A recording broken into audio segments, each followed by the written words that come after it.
Hey there, my name is Tony Marie and welcome to my story. I have decided to tell my story and the stories that I've been told more for my kids. I, for some reason, am feeling very strongly that I would like for them to know more about me as I was growing up because, they only know me as mom. And I do have lots of regrets that, before my mom passed away, I didn't find out more and understand more of her as a person and not just as my mom.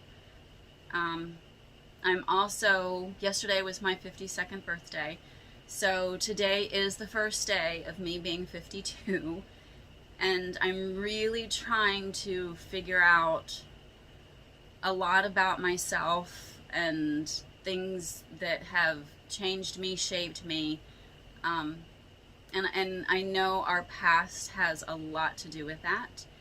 And I know I've told my kids some of the things that I remember from growing up, some of the things that happened, but but nobody knows it all, of course, and nobody knows it but me. And I don't want some of our legacy and some of our history to get forgotten about. So I hope that this is something that in the future they may find informative, that they may be able to get a little bit better understanding of, who I am, and why I do some of the things I do.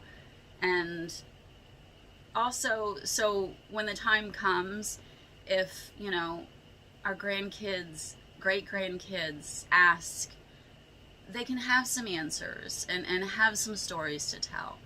So if this is interesting, if it's not interesting, it doesn't really matter, I guess, because it's my story, and that's what's important. It will probably not make a lot of sense sometimes. I will probably ramble.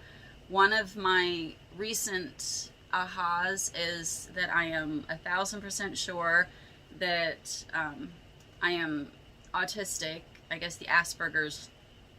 I don't know if that's still what it's called. I don't know. And ADHD, and God only knows what else. But all the things that go with it, which make a lot of the things that happened as I was growing up make a lot more sense into how it affected my actions and reactions and personality as it is today. A lot of it is just my memories, of course. I have nobody to collaborate. And the stories that I've been told, and, that's all I can say. So, the biggest thing I want to put out there is, we don't know. We never know what somebody else is going through, what somebody else has been through, and how whatever it is has affected them, changed them, influenced them. My biggest takeaway is that, you can always try your best to A, do better, B, be kind, and C, be respectful and be understanding. Whether you are accepting or not, you can still be respectful, and you can still, try to do better and try to make things better.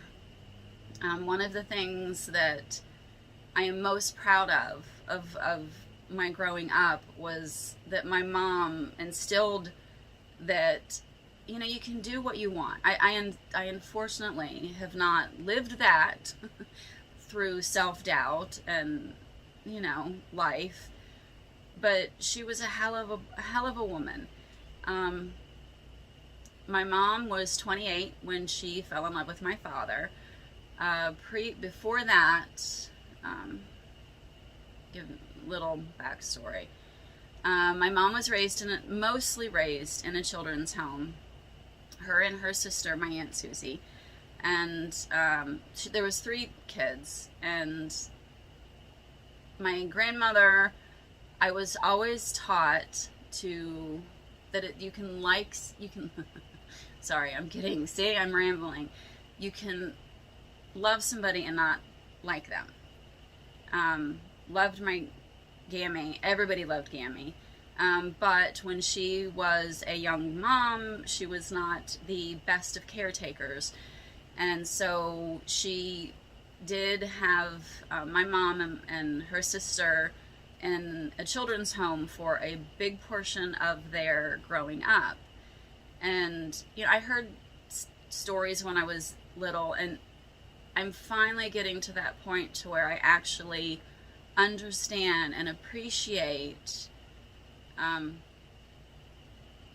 the stories that she told me. She didn't tell me a lot because I know my mom did not want me to have negative emotions or attachments to people or, circumstances. But she didn't have a very easy life. Several stories she told me, which made sense as I got older to a degree. But it's like they had to peel potatoes. That was one of their chores. And we're talking like 50, 100 pounds of potatoes when she was like 6, 7, 8 years old. And if the skin was not thin enough for you to be able to see light through, they got punished. The restrooms didn't have doors on the stalls. So no matter what, whenever you were sitting on the toilet, there were other girls lined up against the wall waiting their turn, watching you, so you never had any privacy. She loved to read. She was a firm believer that books can take you places, knowledge can take you places. And they had a very small closet in the bottom of the children's home that they used as a library. And she said that she got caught one night. She had snuck out and was in the closet reading, and they caught her and they punished her.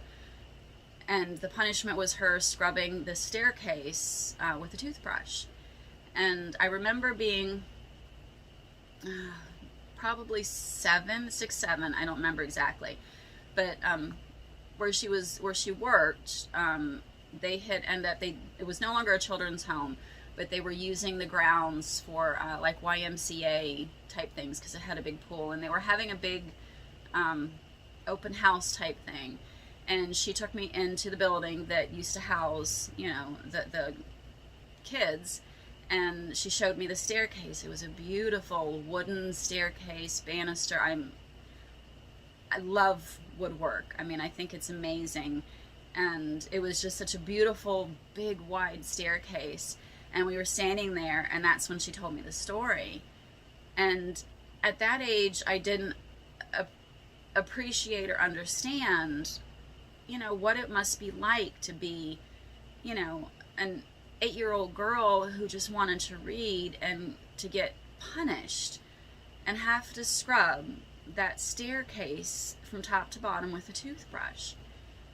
And she still loved to read. I mean, it did not deter her. And I think if anything, a lot of the things that she had went through growing up made her even more determined to have it better, be different. She had started smoking and drinking when she was, I believe, 11 or 12.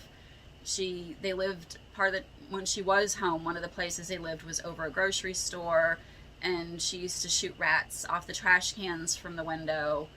She also worked at the grocery store, at a young age. Things were different, of course, back in that time. A lot of things that were considered normal are definitely not considered normal now. But she told me a story of when she was, I believe, in her teens, young teens, that she ran the streets. When she was not in the children's home, she was in a gang, which I think was cool as hell, but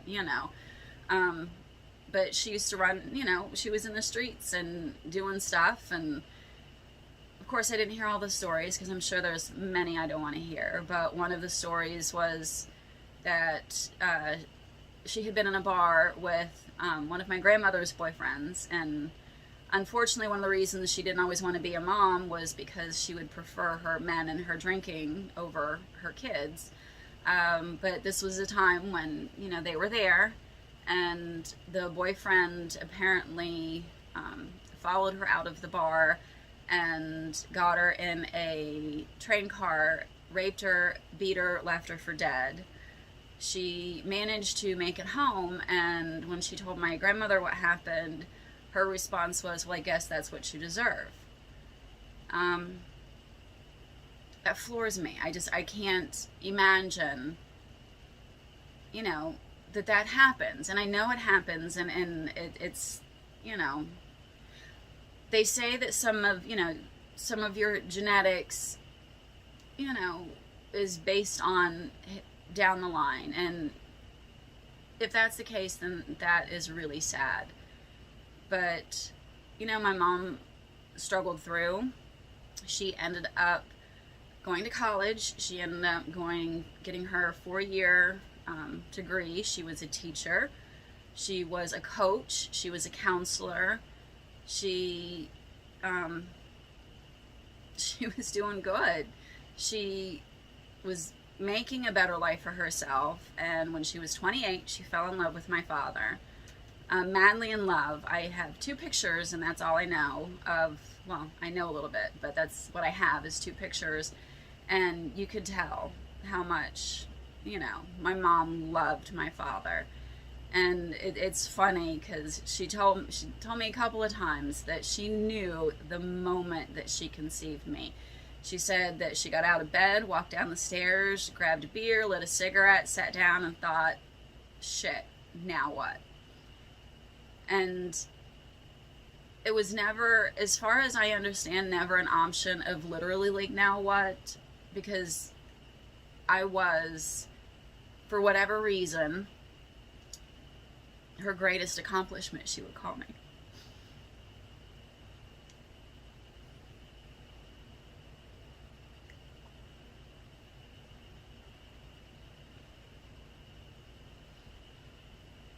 And when I was older and she would tell me that, I would laugh and say, well, I'm your only accomplishment, which was an inside joke because she had accomplished so much. So when she was 28 and she fell in love with my dad, she got pregnant, and when she let him know, he decided to let her know that his wife and 3 kids was probably not going to like that. And so that was the end of, you know, the father thing. And it's funny, and I don't know if it's a bad thing or a good thing, but I never, ever, ever have any memories growing up of feeling like I missed out on having a dad. I'm sure that it affected me, and I'm sure that there were occasions where it was an issue, but however my mom handled it, it was never a problem for me. I didn't feel like I was missing out. I didn't feel neglected. I didn't feel, you know, it was never a problem, never a deal.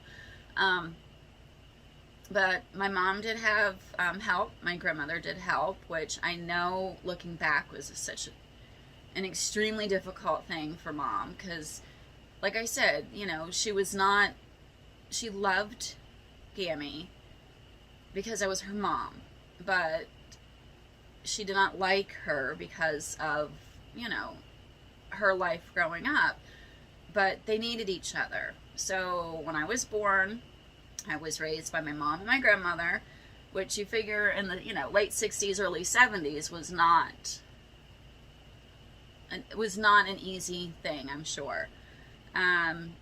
She did, you know, take my dad's name for like a year. And it's funny is this is another reason I'm wanting to kind of tell my story. So my kids have a better understanding, because there's a lot of things that I wish I had asked more questions of, or at least have been told more. I don't know, you know, what her story was to people. I don't know if she said that she was married and then got a divorce. I don't know. I don't know. I do know that in one of the yearbooks where she was a coach and a teacher, she has my dad's last name, listed as hers.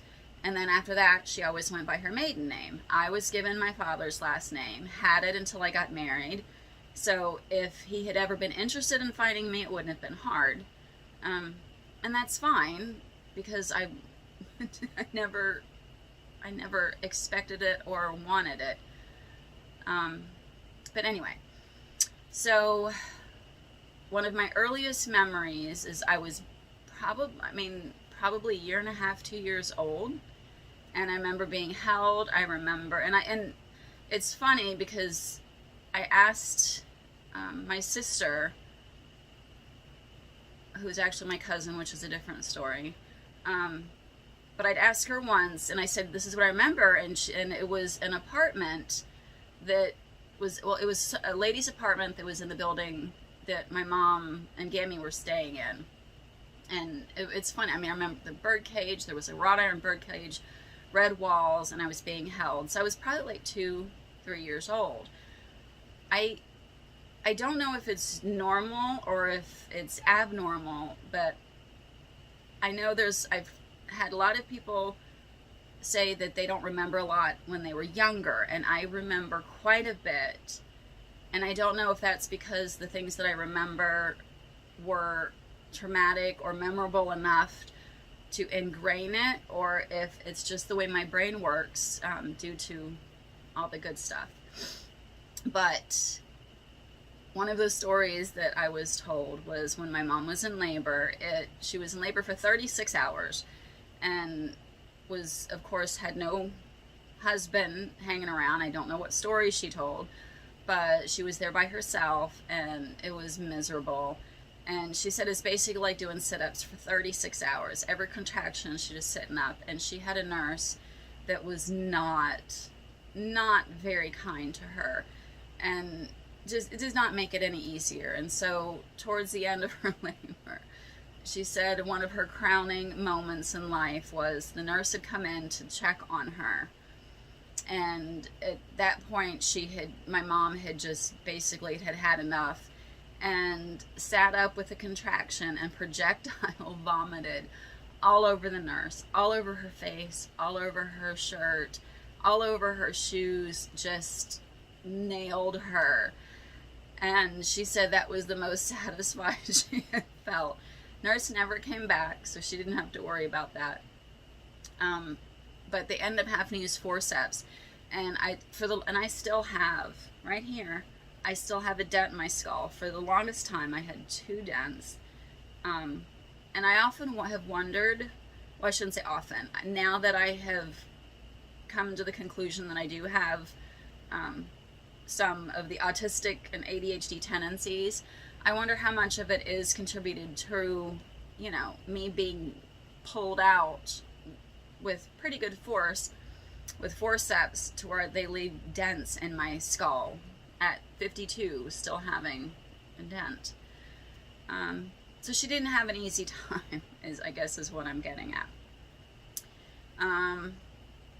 A lot of my memories growing up, there was a lot of music. My mom loved art and music. She was a science teacher.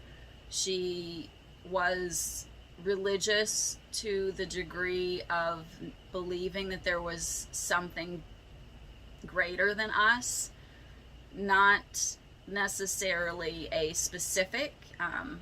She did have me baptized Catholic. She was Catholic. I went to Catholic school, more for the education than the religion. But she was, I don't want to say spiritual, but she knew that there was more than just us, that there was a greater in life. Lots of music. She would sing. She had friends, and then her nephew, my Uncle Junior, they would come over and they would just play guitar and they'd sing. And I remember they used to make the crochet hats out of beer cans, and they would all sit around either inside or outside depending on, you know, the weather, and they would play songs and they would write songs and just sing and drink beer. It was really fun. And you know, there was some things that I remember, and I don't know the order, because being so young, you know, it's hard to tell order. I do know a lot happened in my memories that stuck with me. One of, and like I said, I'll bounce, because there goes from my health, which I used to get sick a lot when we lived up north. I would get bronchitis and strep throat a lot. I went through a spell where I got a lot of kidney infections, and they said that it was because my urethra was too small and I was doing bubble baths, because, you know, what kid doesn't love bubble baths? So I had to have a surgery, and I was probably, I mean, 4, 5, I was very young, and it was an overnight stay. And I remember there's 3 different very powerful memories that I have of just that overnight stay. And I think they all have, a lot of things affect how I feel about medical professions, and I think it started at a very young age. Not the professions, but just my lack of comfort with them.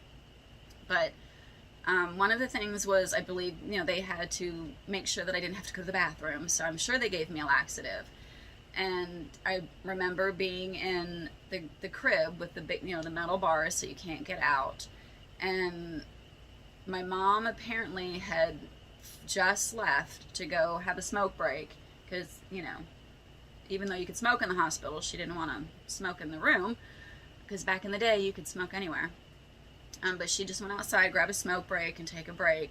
And I woke up with everywhere. I had literally, you know, I messed up. And of course I'm crying, and I'm upset, and I'm scared. And I remember a very nice, large nurse, a larger nurse.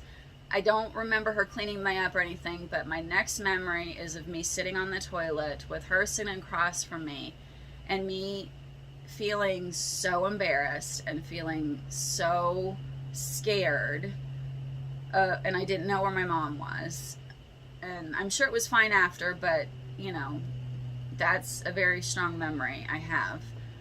And then I don't know if it was for the procedure or what, but for whatever reason, I remember waking up, laying on a gurney, which I didn't know what it was, but laying on a bed, and they'd had my arm taped out. And I woke up, and I had one leg up, one leg bent, one leg down, one slipper on, one slipper off. There was like a slideshow playing on the wall, and it was like scanning animals, like a giraffe and a hippopotamus.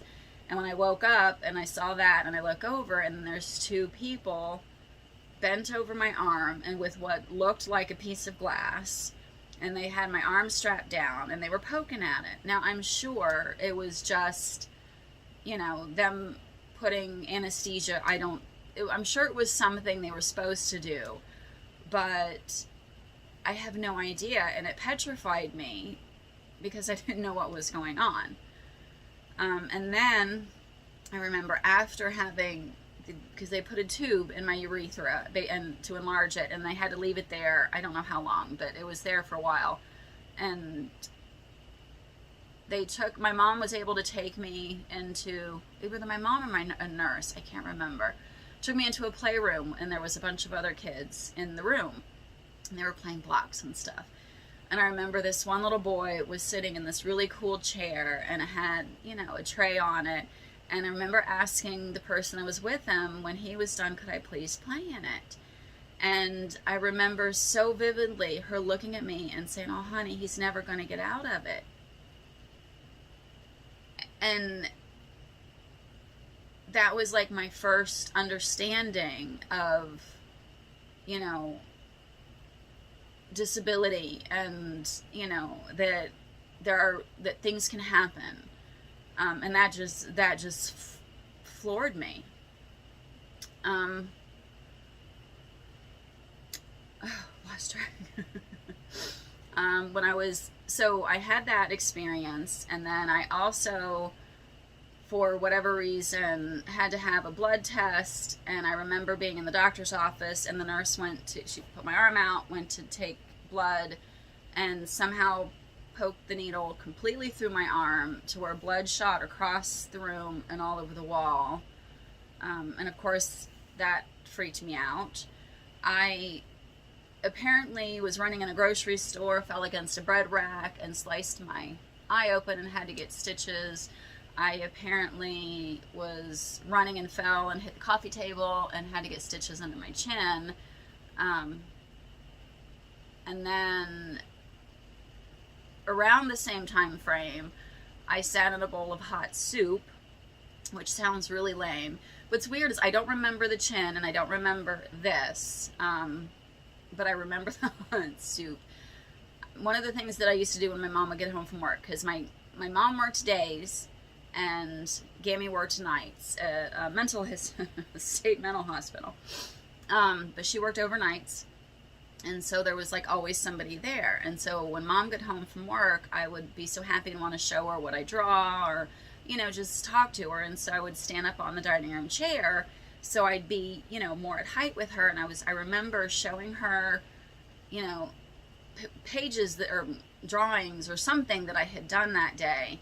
And I didn't know, but Gammy had made her famous vegetable soup and had put bowls on the table so they could start getting cool for dinner, because she did the cooking and the cleaning and my mom did the working.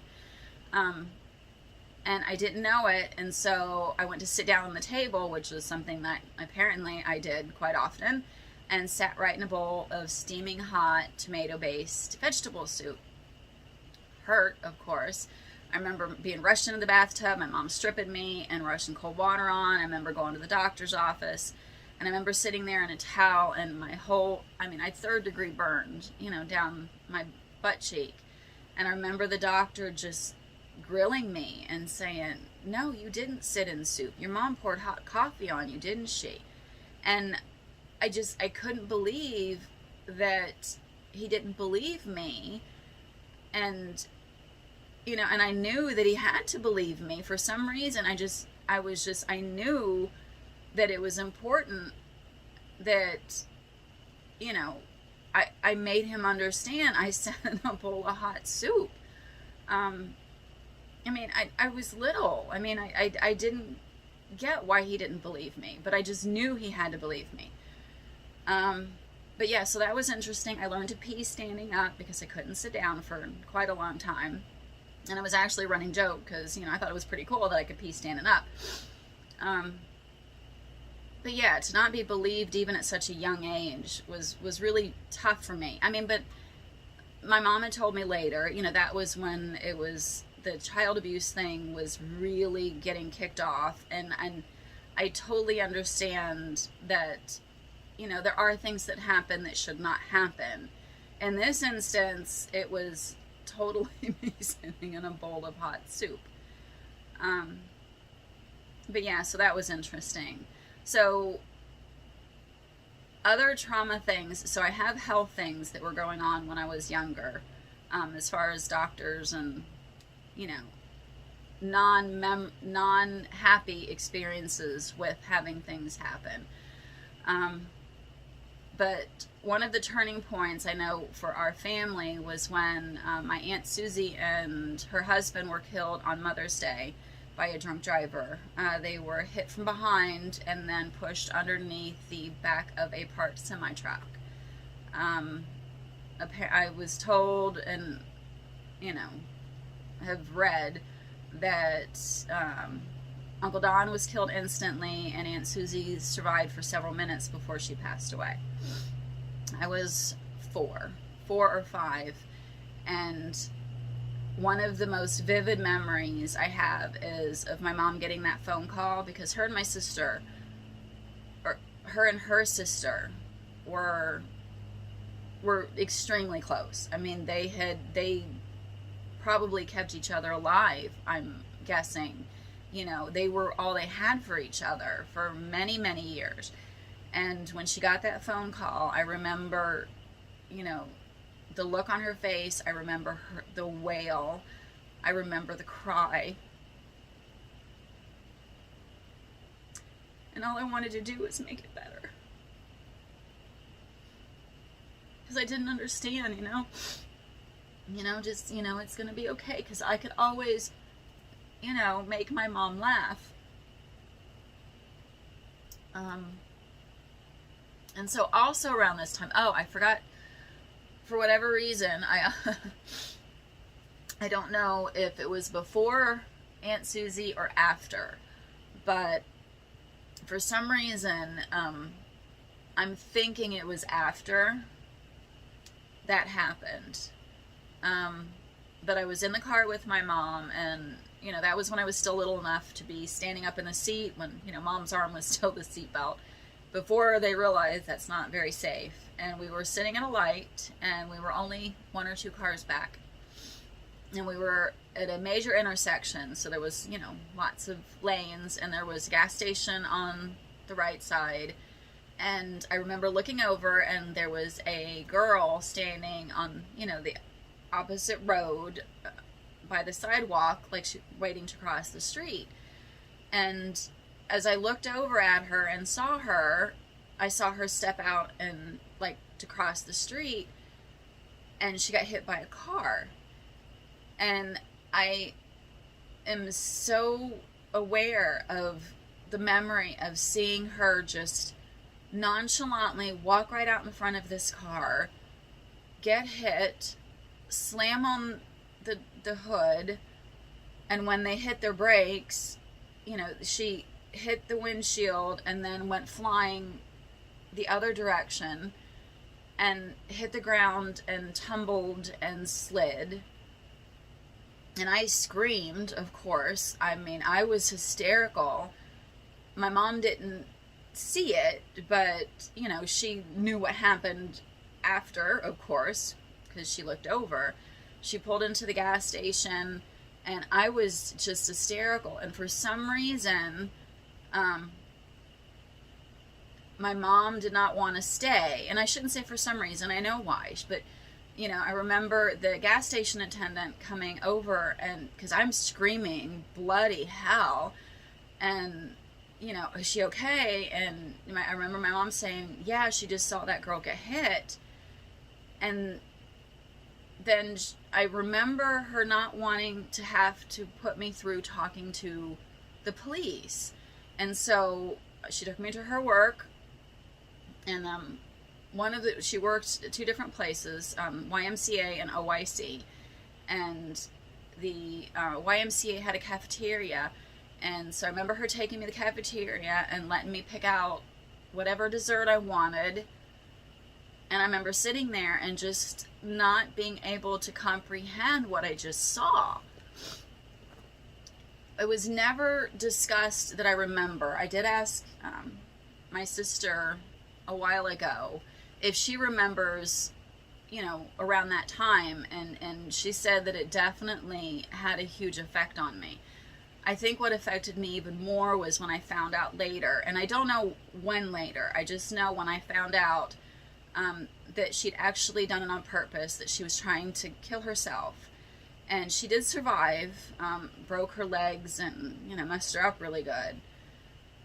But for me to try to understand at that age and comprehend why would somebody do that, it blew my mind. I understand it as an adult, but as a child, that was a really hard thing for me to process. So I have this girl who got hit by a car, and I have my Aunt Susie who was killed in an accident.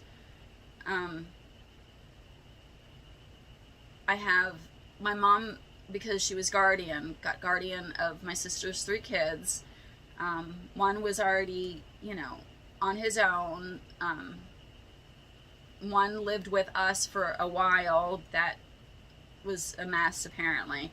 And then my sister lived with us from the time she was 16 until I believe 19. Very close to her. Her and I are like two peas in a pod. So we were before this happened. I remember going over, you know, and the house they lived in was not one of the best houses. They used beer cans and smashed them flat to cover the holes in the floor to help keep the rats out. You know, it was definitely not middle class. But it didn't matter. I mean, the house was full of love and laughter. I mean, and that's the amazing thing. And I have tapes that my mom did, cassette tapes, of them singing and being drunk and having a good old time and laughing. And that's what I remembered before Aunt Susie died. And they say, you know, the music died. After Aunt Susie was killed, the music definitely did die. Things changed, atmosphere changed. Love didn't change. Just the, I don't know, just the perspective, I guess, changed. So that was tough. Let's see. There was a lot of things that are not even, and I'm sorry. I'm trying to wrap my head around the fact that I think a lot of the things that I experienced growing up in a weird way is a form of traumatic stress stuff. I always, you know, think of like post-traumatic stress issues or whatever as something like really, really, really extreme. And it's becoming a little more apparent to me that a lot of the things that I did experience for me was extreme. And it's like one thing is not a big deal, but when I actually sit and I look back at all of the little things turn into a big deal. When I was in school, I always knew I shouldn't say knew. I always felt like I was different. I always felt that I understood things differently or more than other kids and even a lot of other adults. My mom and I were very close. I mean, we did the psychic stuff, as corny as that sounds. I totally believed in, you know, ghosts and spirits, still do. Her and I could read each other's minds, as weird as that sounds. We were very close. And so I had a lot of experiences that I don't think most kids could understand.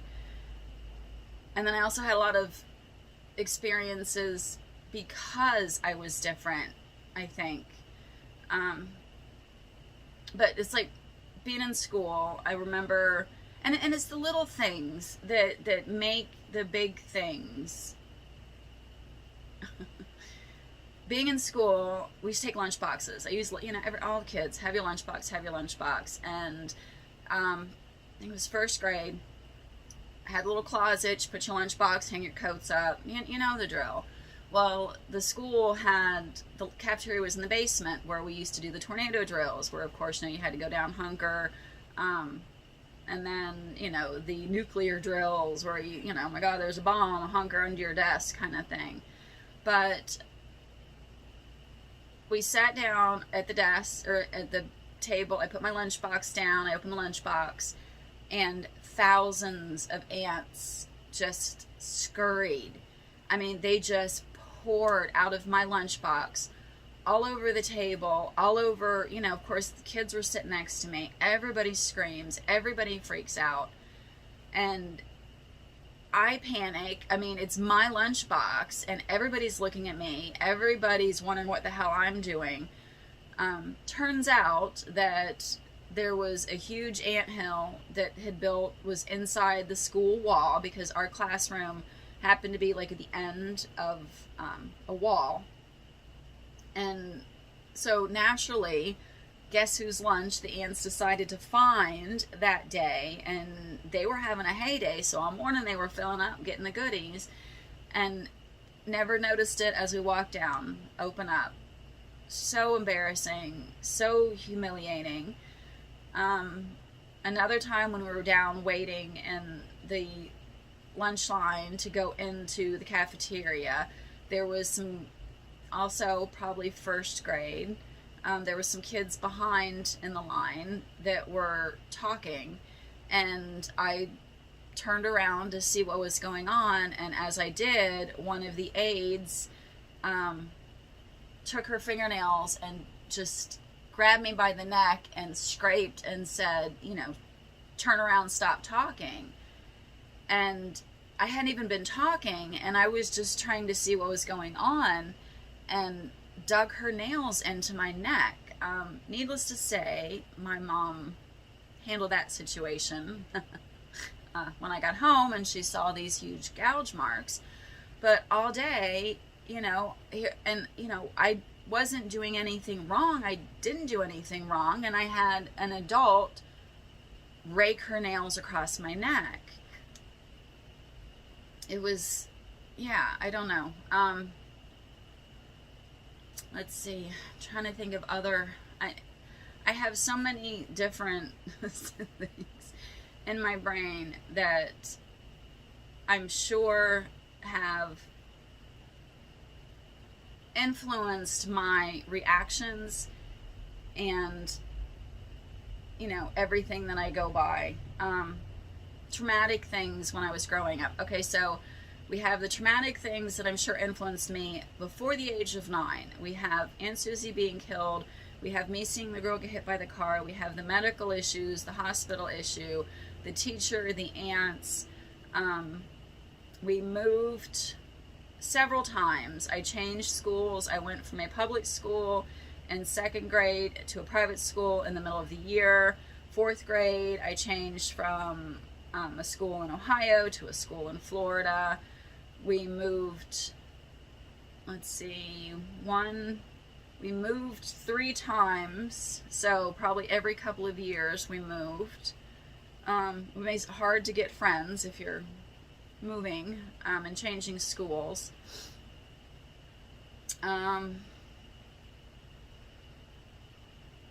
Wow. Sorry. I'm just trying to think, wow.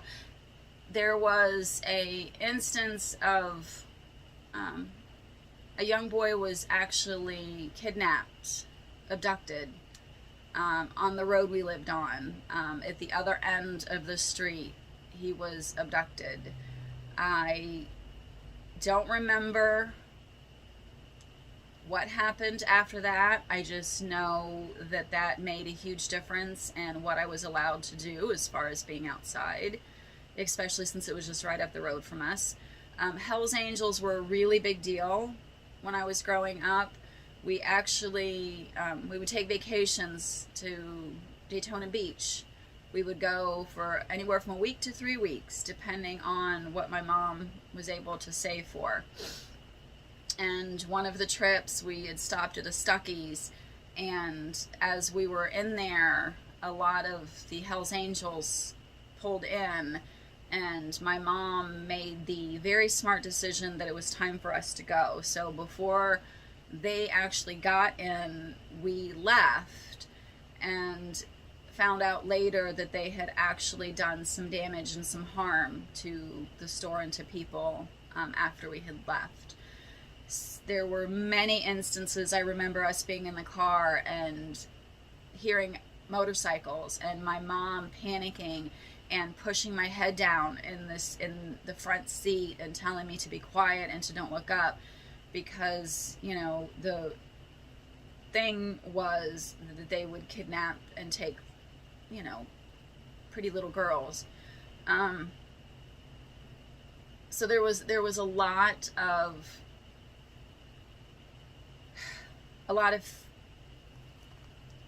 I don't want to say fear, a lot of things that made me know I needed to be aware of my surroundings, which I think it being such a young age took a lot of my innocence away. I mean, car accidents kill people.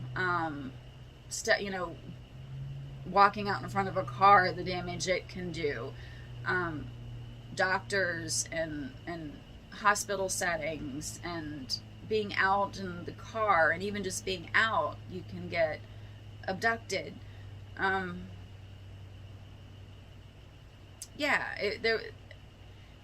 I also, my mom worked days, and so, before I went to school, I was home, and I know my mom kept me up at night, because when she would come home, she would want to spend time with me, and plus, she wanted me to sleep later, because, with Gammy working late, she would come home, and she would sleep a few hours until I got up, and then when Mom got home, she would go sleep a few hours before she'd go to work.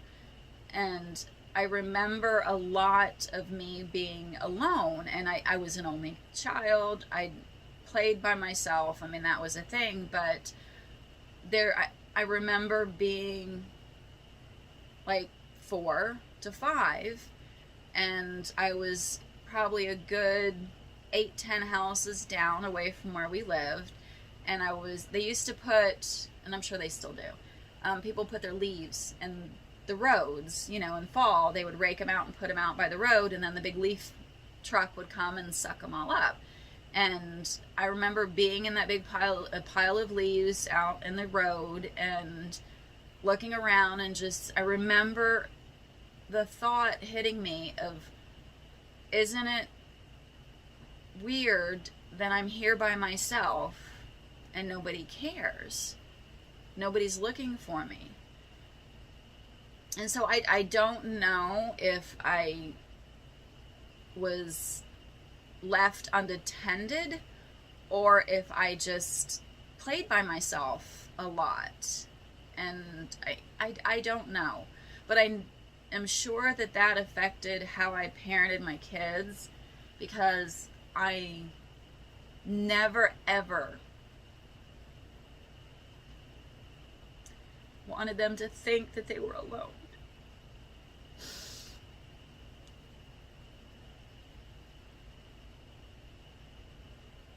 Or that I would leave them for any reason.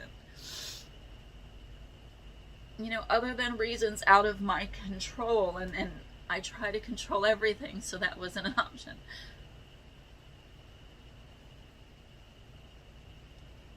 I mean, luckily, I was very,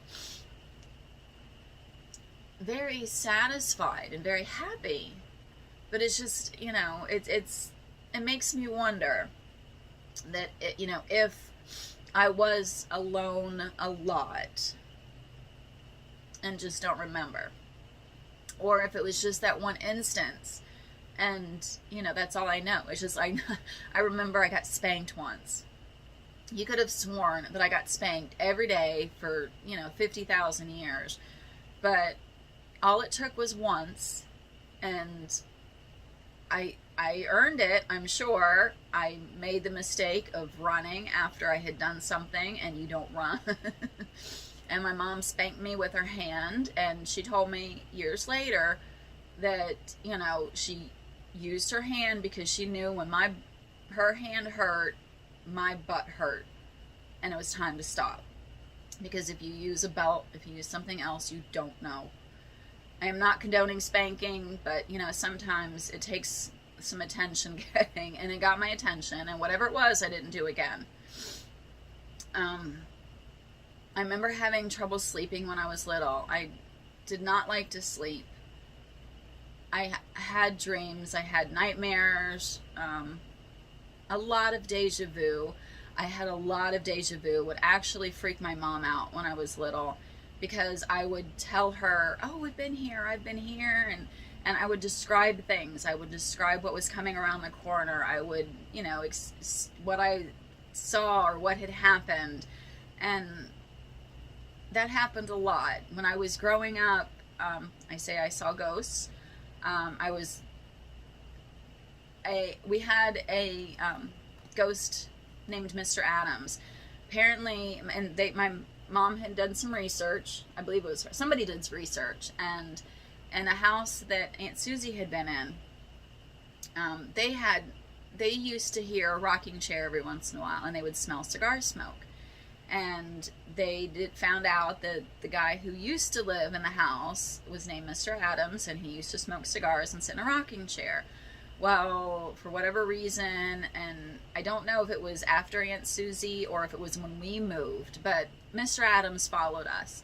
And there was so many times that we had the screen door, and you push it and it would shut. And even if it wasn't latched, it had one of the mechanisms to keep it from just flying open. I forget what it's called right this second. And I remember so many times we'd be sitting in the house at the table or on the couch, and all of a sudden the screen door would open and shut, and my automatic reaction was, "Hi, Mr. Adams." I always said hi to Mr. Adams whenever the door opened. By itself, it would by itself. We would smell the cigar smoke every once in a while. Sometimes you could hear the rocking chair creak. Things that I could leave a cereal bowl out or something, and it would be in the sink the next day. Things that you could explain away, but we knew it was Mr. Adams. I was probably 7 or 8, and I remember being in bed, and there was a window behind me and a window over here, and I was covered up, and it was hot. The sun was beating in. The windows the windows were shut. And I remember laying there and being like, "Oh, I'm so hot. I am so hot. Please, could you just give me a breeze? Please give me a breeze." And all of a sudden, I freaked. All of a sudden, the curtain blew out, and the coolest breeze you can imagine just came down and cooled me off. I mean, granted, I was covered up, so it was like, yeah, just uncover, silly. But I was little. The window was not open. We did not have air vents because that was not a thing in the houses we had. And I just said thank you and appreciated it. There was another time, one of the things my mom did for extra money, well, actually we all did, she cleaned rental houses. Like when people would move out, we would go in and clean them before the next people come in. And one of the places, I have this thing with clawfoot tubs. I cannot stand clawfoot tubs. When I was younger, I don't know the memories of why I have a problem with them, but they physically bother me. I have one memory of me being in the clawfoot tub at my Aunt Susie's house. And it's not a good memory feeling. It's just me sitting in there. But there was something going on because whatever happened while I was being babysat, I started peeing the bed and having problems and wanting to get in the tub and all that thing. But anyway, clawfoot tubs. This house that she was cleaning had 2 floors, and the people, when they moved out, had thrown all their trash into the garage. And so while my mom and Gammy were inside cleaning, I was just being nosy and looking through the trash, and I came across this ceramic angel, cherub, more than an angel, I guess, but a little ceramic piece, and I thought it was the coolest thing, and so I snatched it out of the trash. I remember going upstairs to show Mom, and there was a clawfoot tub, and that was it for that. I wasn't going to be helping clean because, yeah, I couldn't go in that bathroom.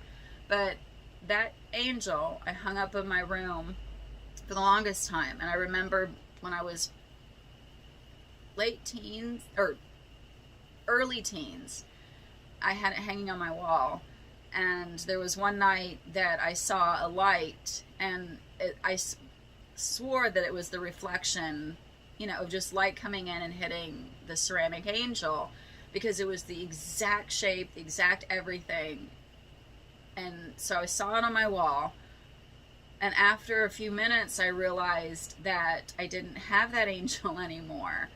And when I turned on the light, it was just, you know, my wall with my Teen Beat pictures and stuff and everything, but no ceramic angel. I don't know what I ever did with it. I don't know if I threw it away. I don't know what happened to it. But for those few minutes, I knew that it was just the light shining off of that ceramic piece. So that was just weird. I saw when we were moving, we moved from Ohio to Florida when I was 9. Well, almost, I turned 9, then we moved. But anyway, so I was 9, and we were having a yard sale because my mom was getting rid of as much stuff as she can because we were doing the whole move thing. So we had like boxes of shit against the wall in the living room. We were doing the moving company thing. So, you know, everything was left for the moving company to come after we actually got to Florida. But she was having a big yard sale, and so you know, she'd had it that day and brought all the stuff in for it the next day. She had boxes and tables and a clothes rack with clothes and stuff. And at the time, we had a dog, which we've had 3 dogs when I was little. One dog I loved to death. I called him Chattis. Apparently I was in love with Chad Everett and named my dog Chattis. That dog was taken to a sheep farm so it could run around, was the story I was told. So I'm sure that was heartbreaking. Another dog ended up getting old and turning mean and snapped at me and ended up having to be put down. And then Pebbles, the other dog, we ended up having I was told went to a friend's house when we moved. I don't know. But I'd also had a cat that we'd found that we had to get rid of. And then we got another cat. So I've had a lot of, you know, pets, the pet thing in and out. Anyway, so we had Pebbles at the time. And I was in bed, and the way my bed was basically, you know, twin bed, and my mom slept in the same room because we shared rooms a lot. And at the end of my bed was the doorway, and Gammy in her room was right next door, and, you know, bathroom, whatever. So I was laying in bed, and I heard the couch springs, you know, because I wasn't sleeping. Everybody, you know. And I figured, okay, Pebbles jumped on the couch. You know, she wasn't supposed to, you know, so I thought, you know, aha, sneaky dog. And a few minutes later, I hear the couch springs again, so I figured she jumped off. Little while, you know, within like a minute or two, I hear the refrigerator door open and shut, so I figure, you know, Gammy must be up getting a snack, because it wasn't Mom, because she was in bed. And then I start hearing weird shuffling noises, like somebody going through stuff. And then I hear the clothes rack, you know, like the clothes being looked through, because you hear, you know, the sound of the metal across the metal. And at the time, this is where the cat thing comes in. I'd found a cat in July. I named it Sparkles, because I found it July 4th. It came up in the front yard. We couldn't keep it. I forget the reason, but I know I was very, very upset. Very upset. And Mom knew we were moving and knew that we were getting rid of Pebbles, and so we were able to get another cat, which I ended up naming Snuggles. But it was a kitten. It was a little kitten at the foot of my bed.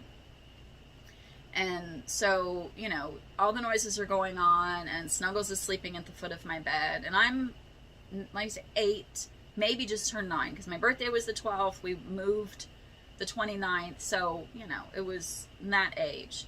And all of a sudden, Snuggles sat up and just stared at the door. And so I was laying in bed, and I had sat up because, you know, I'm trying to figure out what's going on.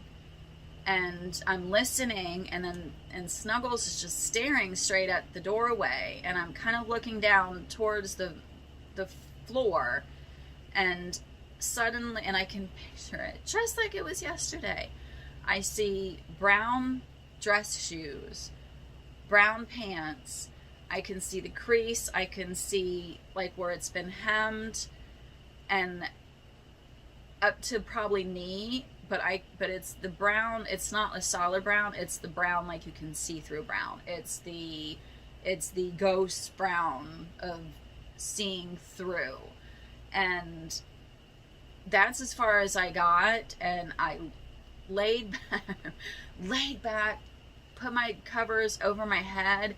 I was so scared, because it wasn't a real person, and I knew that. And years later, I told one of the sisters at the school I was going to, and she said, well, you know what? That was probably your guardian angel, because you were fixing to move, and, you know, and they were just checking things out. And that made me feel better. But that was freaky, and the cat did not move for minutes. I mean, it seemed like forever. And then all of a sudden, she laid down and went back to sleep, and I didn't hear anything else, nothing else, nothing was moved, doors were locked, all that good stuff. Mom and I, as far as the connection thing, and it probably sounds hooky, but, you know, I don't see why we can't be connected to people that we're really close to. If she wanted to talk about something, she would think about it, and then I would bring it up. If I wanted to talk about something, I would think about it, and she would bring it up. We were dead fast, and if, you know, which is good and bad. Mom raised me to be logical, and she raised me to think about things and to really, and I don't know if she raised me that way or if she knew that's the way I kind of was and went with it, but we did a lot of thought games. I remember sitting on the side porch one day when I was 7, whatever, and we did this kind of thing a lot, but I remember this specifically.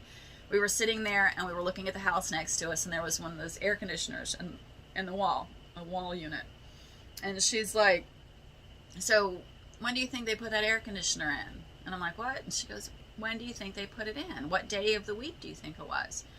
And I said, oh, probably a Friday. She goes, well, why do you think a Friday? Because, you know, you can tell that it's not cut out very good, and so they were probably in a hurry. Well, what do you think the weather was like? And what do you think the person was like?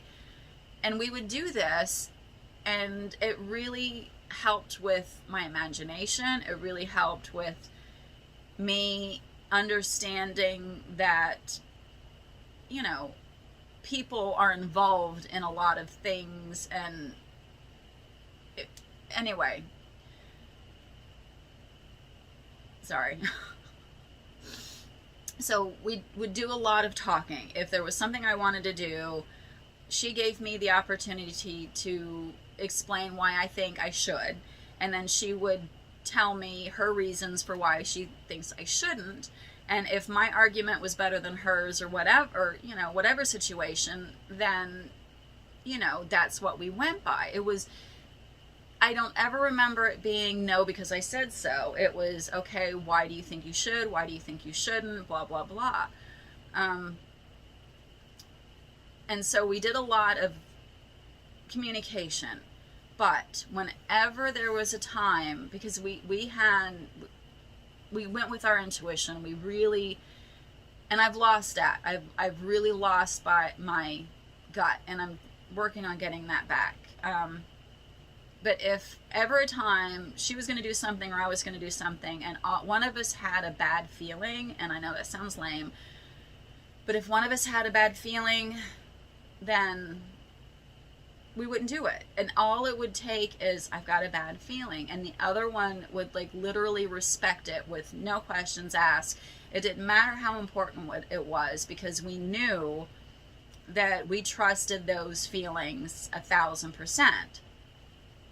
So we were really connected, and I still, she's been gone since 2000. She was 60 when she passed away from cancer, and I have no doubt that her energy is still popping in every once in a while, because there's things that will resonate in my brain that I know is not my own internal dialogue, which is a 24/7 thing, which apparently, you know, is just something that just I'm learning to deal with. My brain never shuts off. But yeah, her and I were really close. When I was, for the longest time, I literally could be like, you know, when we had the old-fashioned phones like attached to the wall, I would be like, phone's gonna ring, and it would ring more times than I could even tell you. I mean, it got to where it was just, people didn't even think twice about it when I'd be like, phone's gonna ring, and then it would ring. I would be in, because my mom and I shared a room when we moved, you know, to Florida, in the apartment we had, and I remember so many times I would be sitting at my dresser, messing with my hair, my makeup, or just sitting there singing, having my music blasting, and before she would even knock, I would be like, come in, because I could sense the difference in the energy or in the air. I don't know. I just knew before she knocked on the door, so I'd say, come in. And that was like a lot. That happened a lot. I'm really, oh shit. This is like an hour. Let me think. Other weird experiences as far as me growing up, I remember my mom was fixing a lamp one day and I wanted to help, and so she gave me a butter knife, and I remember peeling the plastic off of the cord. It was one she was throwing away because she was taking parts from that lamp to fix another lamp.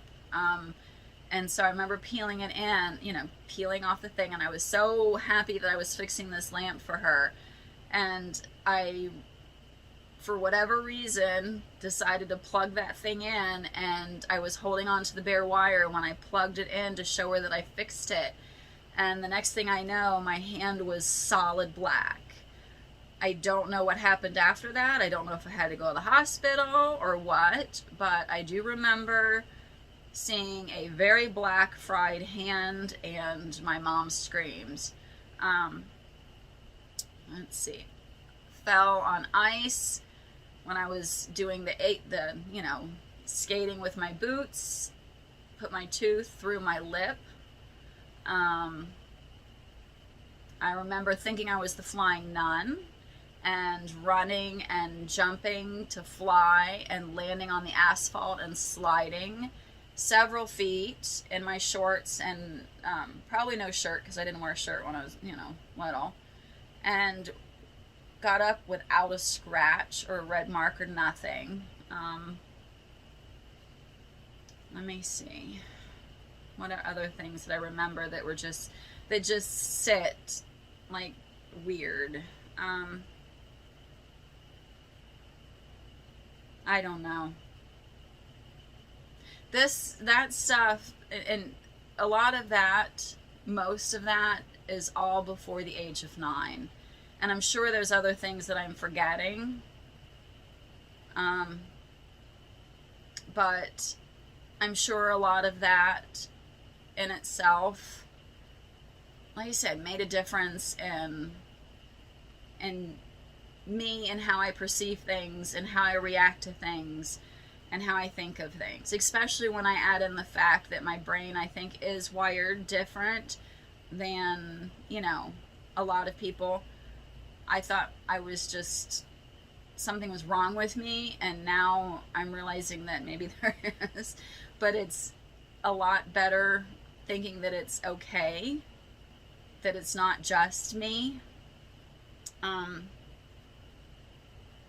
Yeah, I think I'm going to call this one for now because I have more things that I want to talk about as far as my memories and my story that happened, you know, like after the age of 9, that I know affected me and influenced me and changed a lot of my perceptions and my perspectives. But I have so many I have so many weird / scary / bad memories, but I have so many positives. I have I mean, I remember, you know, before the music died kind of thing of, you know, going to, like, you know, one of my mom's friend's house and playing with his son and us doing silly putty and hearing my mom and them singing and having a good time. I remember my big wheel and going as fast as I could and pulling that thing up and spinning and doing that. I remember making the hugest snowball ever with the neighbor kid down in the corner when I was like 4 or 5, you know, running, going it down the sidewalk, and that thing was, you know, almost as big as us.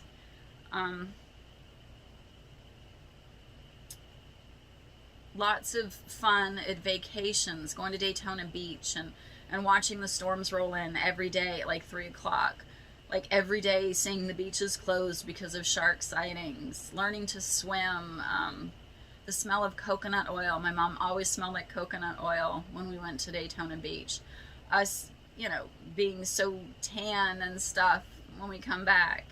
One of the trips to Daytona Beach was, they had an elevator in the motel and we were on probably the 3rd floor, and I remember going to the elevator with Gammy, and I always just ran on, and I remember I ran on the elevator and there was another lady in there, and all of a sudden the elevator door shut and Gammy was left on the other side, and I panicked. The elevator decided to mess up. It was having a problem for whatever reason, and we just happened to be there at the right time, I guess. So the door's shut, and you know, I'm freaked out. The lady that was there, young woman, so kind, she handled it. You know, the door, we went down, the door is open, and it was in between floors, so you could see the top and the bottom, and then we couldn't get it. You know, it took forever, it seemed like, to get back to the 3rd floor so I can get my Gammy. And I remember just being so scared because I didn't know what was happening with my Gammy, and running out the elevator, and have been paranoid of elevators ever since then, which, you know, I understand. Try not to push my paranoia on kids. When I forget what age, little, probably still 4 or 5. I mean, a lot of things happened when I was at a very young age. They had the Xenia tornadoes go through, and I remember all I heard for hours with the storms and the lightning was the air raid sirens. They just seemed like they just never stopped. Probably wasn't as long as I remember. It just feels like forever.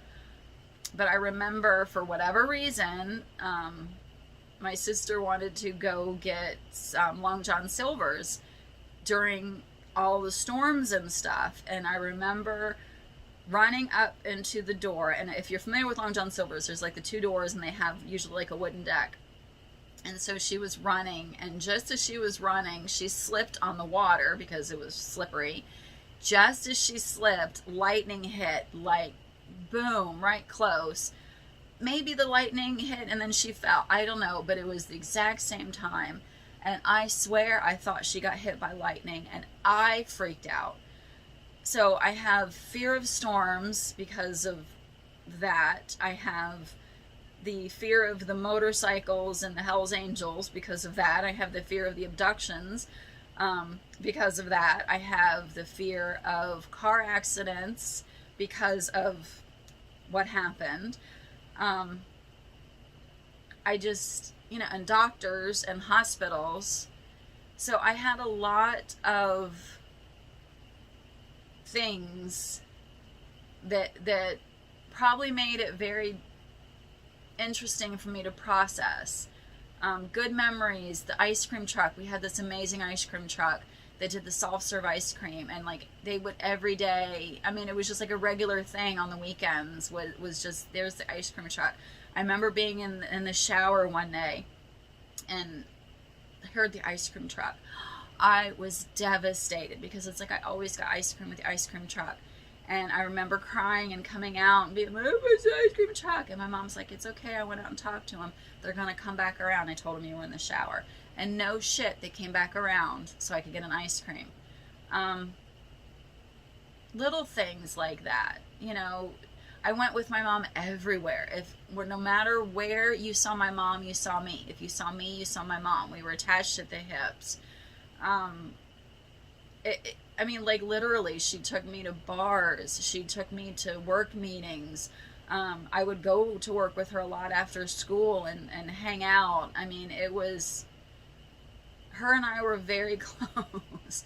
And I'm not saying a lot of it was appropriate, because it's probably not very appropriate to take a 12-year-old to the bar. But I had Shirley Temples, and it wasn't until after, you know, she knew the people there and knew the setting, and it was like a local, you know, they family, as horrible as that sounds. And it wasn't like always, but I went with her wherever she went. Lots of good memories, but lots of interesting things too. So I'm going to wrap this one up for now. I'm not sure if it has any relevance, if it's anything at all other than me rambling. But I do think it's important for me to have some, I don't know, have some proof, not proof, just have something that explains some of the things that I remember experiencing and some of the stories that I've been told. I will do some more, because there is some more of things that definitely affected me and my perspectives. But if you've made it this far, thank you. I appreciate it.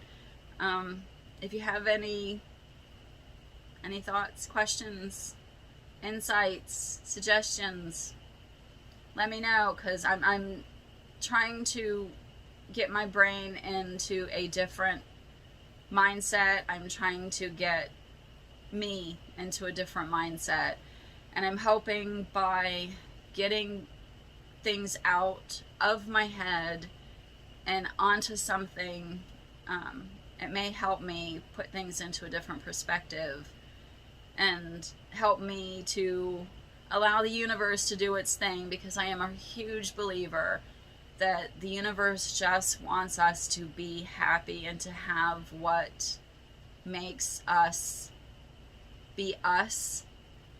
But we have to get rid of the negatives and put out the positives, because if all we put out is negatives, that's all we're going to get back. And so I am really hoping that by putting some of this out there, it'll free the energy and the universe up to, you know, put some more goods in. Yeah, I guess that's it. Thanks.